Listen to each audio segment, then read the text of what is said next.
as a creative, you've been lied to your entire life. You've probably been told that business is evil and that you shouldn't care about it. Maybe someone even said that, focusing on business and money will kill your creativity. But the truth is, business is not the enemy for creative people. It's what allows your creativity to thrive and actually impact people. Because when you mix creativity with business, you become unstoppable. In this video, I'm going to show you how you can actually monetize your creativity by sharing the 3 business models every creative can use to generate an income without losing their creativity. So the fastest way to start monetizing your creativity is simple. It's selling your creative skills directly as a done-for-you service. So take what you are already good at and offer it as a service to companies or people that need it. And so the first question to ask yourself is, what's my strongest creative skill? Maybe you're good at, designing logos or building websites or editing videos, taking pictures, writing copy, illustrating. Whatever it is, you already have something valuable that businesses are willing to pay for. Most creatives are incredibly talented, but talent alone doesn't do anything. What makes the difference is learning how to bridge creativity with business. That means taking your skill, packaging it in a way that companies understand, and presenting it as a solution to real problem they face. Think about it from their own perspective.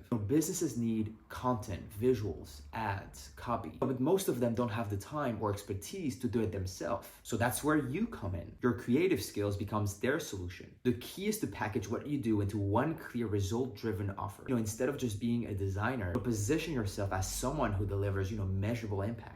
For example, designing a professional logo and brand style guide that instantly makes a company look more credible. Now, notice how that one is simple with a clear outcome. That's exactly what makes companies say yes, because they can see the ROI, they can see the return on investment, so they say yes instantly. Once you've packaged your skill, the next step is to find businesses that need it. And at that stage, you're not just a creative anymore, you're a problem solver. Someone companies can rely on to get specific results. The best part is that you don't have to start learning something new to start. You're taking what you already do, what you're already good at, just structure it professionally and you're getting paid for it. So this first freelance business is amazing because it gives you really good and fast results, clarity on what's actually sellable, and confidence that your creativity can generate real income. So start with what you know, solve real problems, and let your creativity pay for itself. Now, if you want more content like this, subscribe to my email list where I share insights, ideas, and frameworks to help creative people like you, things I don't share anywhere else. The second business is the consulting business. Once you have validated your first business, the done-for-you service where you sell your skills directly, the next business is turning your creativity into a framework you can sell repeatedly. By now, you've built proof of work, figured out who your ideal client is, and understand the problems your skills solve. The next step is to package that expertise into a clear, repeatable system. So it's all about solving real problems for companies, but now you charge more, deliver faster, and leverage the system you've already proven work.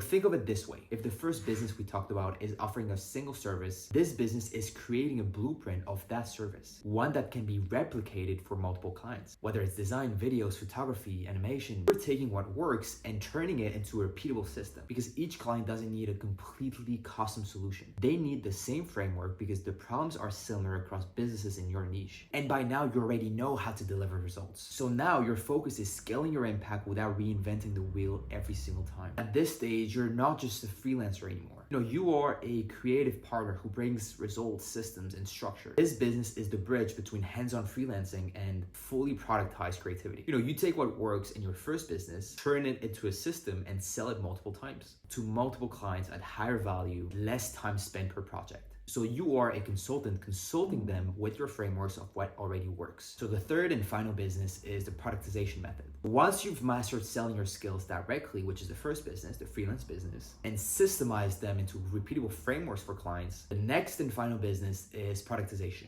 This is where your creativity starts to scale beyond your own time. Here you take the processes and frameworks you've already validated through your freelancing and consulting business and turn them into products that can be sold repeatedly. Think digital products, guides, PDFs, ebooks, things you create once and you can sell an infinite amount of time. And this business comes last for a reason, because by now you already know what works, what your client value, and how to deliver it in a way that actually brings in results. The first 2 businesses make that business possible. And here you're no longer limited by time or energy. And here each product you build becomes an extension of your expertise, generating revenue while you focus on new creative projects, bigger system, or expanding your reputation. And this final business also amplify your impact. because you can reach more people. And this business really is your creativity becoming a true business engine. Your ideas, methods, and insights are transformed to assets that, work for you continuously. So I want to end this video with a mindset shift. I know many creatives that believe that, business isn't for them. That if you're creative, you cannot succeed in business. That, learning business somehow kills your creativity. The truth is, as a creative like you are actually more equipped than anyone else to succeed. Because creativity cannot be taught the way business can. Business is a set of skills that you can learn step by step. Creativity, that's rare, and that's your advantage. And creative people build this world. Everything that is human made in this planet was built by a creative person like you. So never let your creativity die because you have in you what the people who build this world had in them. But don't ignore business because it's what will amplify your creativity and help it reach the people it's meant to impact. So really see business as the bridge that takes your idea out of your head into the real world. And I know you probably have a huge goal you want to accomplish, a dream project, something that you haven't told anyone about. And I'm like you, we're the same on that. And believe that that project is possible. And the first step to build that project is learning about business. When you start seeing money as fuel for your creativity, not the finish line,